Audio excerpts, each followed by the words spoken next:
السلام علیکم ناظرین Ertugrul Ghazi season 3 episode number 43 کے آغاز میں ویسلوس کو اورال بتاتا ہے کہ مجھے چھوڑ دو، حاجہ طریان غدار ہے اور حلینا اس کے ساتھ ملی ہے۔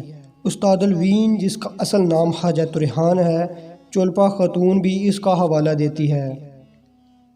دوسری طرف کمانڈر ٹیو سے ارطغرل اور الیار پوچھ گچھ کرنا چاہتے ہیں لیکن وہ کچھ نہیں بتاتا۔ بمسی اس کو مار مار کر اس کا برا حال کر دیتا ہے۔ پھر بمسی بیقرار ہوتا ہے اپنی محبت کے لیے اور ارطغرل اسے دیکھ کر کہتے ہیں کہ پرسکون ہو جاؤ۔ دوسری طرف حاجہ طریان حلینا کو زندان میں ڈال رہا ہوتا ہے اور حاجہ طریان دمرل کو بتاتا ہے اور کہتا ہے کہ یہ سب ارطغرل کو خبر پہنچا دے۔ اتنے میں ویسلوس کا سپاہی اس قیدی کو حاجہ طریان کے سامنے لے جاتا ہے اور اس پرانے قیدی سے پوچھتا ہے کہ آیا کہ تم اس شخص کو پہچانتے ہو، اور وہ شخص کافی غور سے دیکھنے کے بعد کہتا ہے کہ ہاں یہ حاجہ طریان ہے۔ دوسری طرف ویسلوس زندان میں جا کر حلینا سے معافی مانگتا ہے تو حلینا اسے معاف کر دیتی ہے۔ اتنے میں ایک سپاہی آتا ہے اور بتاتا ہے کہ اورال کی خبر بالکل سچ ہے۔ دوسری طرف ارطغرل اپنے بھائی زلجان کو سمجھاتا ہے اور کہتا ہے کہ اب تمہاری شادی کا وقت ہے، ہمیں بھی پتہ ہے، لیکن دشمن سر پر ہے، ابھی دل کے معاملے میں نہ پڑو، اپنی ذمہ داریوں کو نبھاؤ اور اچھے طریقے سے نبھاؤ۔ اتنے میں حکیم ارتوک آتا ہے اور سلطان کے آدمی کے آنے کی خبر دیتا ہے۔ دوسری طرف اورال کہتا ہے کہ بیوقوف ویسلوس نے میری معلومات کو ہوا میں اڑا دیا ہے۔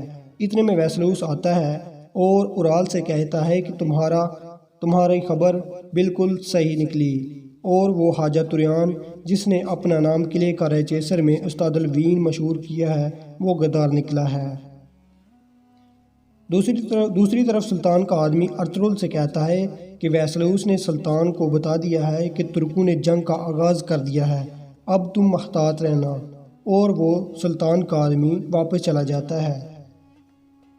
دوسری طرف چولپان خاتون حلینا کو جھوٹی اور دکھاوے والی تسلی دیتی ہے اور کہتی ہے کہ بے شک ویسلوس نے تم پر شک کیا تھا اور تم غدار نہیں ہو۔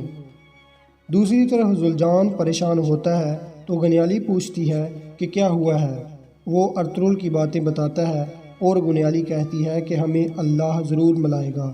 پھر زلجان اپنی ماں آئمہ خانم سے تکرار کرتا ہے اور کہتا ہے کہ آپ نے میری اور گنیالی کی محبت کے بارے میں بائی کو کیوں بتایا تھا۔ دوسری طرف بمسی اپنے آپ کو کوس رہا ہوتا ہے کہ تم حلینا کی مدد نہیں کر پائے، افسوس بمسی، تم مجھ پر افسوس۔ اتنے میں ترگت اور روشان بمسی کے ساتھ مذاق کرنے کی ترکیب کرتے ہیں، پھر ایسا مذاق کرتے ہیں کہ سب ہنسنے لگ جاتے ہیں اور بمسی کا مزاج اچھا ہو جاتا ہے اور بمسی بھی خوب ہنسنے لگتا ہے۔ دوسری طرف اصلاح حلیمہ سے پوچھتی ہے کہ تم پریشان ہو، کیا ہوا؟ حلیمہ کہتی ہے کہ بس تھک گئی ہوں اور کچھ نہیں۔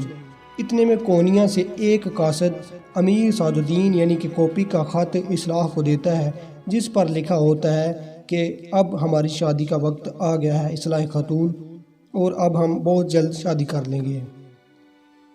دوسری طرف زلجان گنیالی سے ملتا ہے لیکن معصوم زلجان کو پتہ نہیں تھا کہ گنیالی غدار ہے۔ اس کے منہ سے کونے جانے کا لفظ نکل آتا ہے۔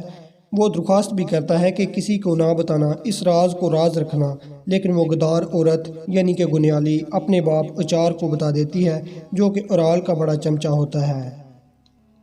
دوسری طرف اچار تمام سرداروں کو اکٹھا کرتا ہے اور کہتا ہے کہ اورال کو سردار بنانے کے لیے ہم کچھ بھی کر سکتے ہیں، اور ایک سردار کو قلعے کارایچیسر کونیا جانے والی خبر دے کر بھیج دیتا ہے اور کہتا ہے کہ یہ خبر جا کر اورال کو بتا دو کہ زلجان یعنی کہ ارطغرل کا چھوٹا بھائی زلجان کونیا جا رہا ہے اور وہ یہاں سے صبح ہی نکل جائے گا۔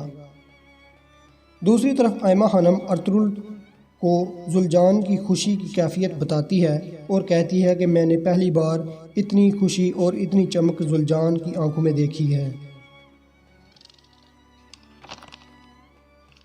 دوسری طرف دمرل حاجہ طریان کو کہتا ہے کہ ارطغرل بائی کو حلینا کے زندان میں ہونے کی خبر پہلے سے ہی تھی دوسری طرف اچار کا غدار سپاہی اورال کو بتاتا ہے